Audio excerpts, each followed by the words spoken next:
Welcome to The Last Breakfast. Please enjoy the video. In this video, I will explain how to make cheese easy. To begin your cheese-making journey, you'll need just a few key ingredients: fresh milk, a starter culture, and rennet. It's crucial to use milk that's pasteurized but not ultra-pasteurized, as this affects curd formation. Also, remember to thoroughly sanitize all your equipment. This simple preparation ensures a successful and delicious outcome for your homemade cheese. Once your milk is ready, gently heat it to a temperature between 86 and 90 degrees Fahrenheit. This precise temperature is vital for the culture to work effectively. Next, stir in your starter culture and let it ripen for about 60 minutes. Finally, add just a few drops of rennet, which will cause the milk to coagulate. Let it set undisturbed for around 45 minutes, and you'll see a firm curd begin to form.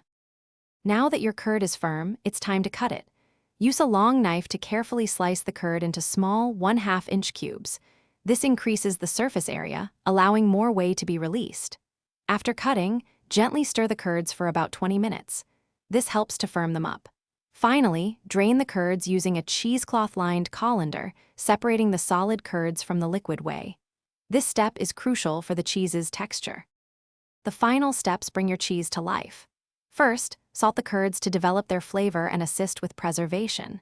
Next, press the curds for several hours, or even overnight, to remove any remaining excess moisture and form them into a beautiful cheese wheel. This pressing is key for texture. Finally, if you desire, age your cheese in a cool, humid environment for a few weeks or months.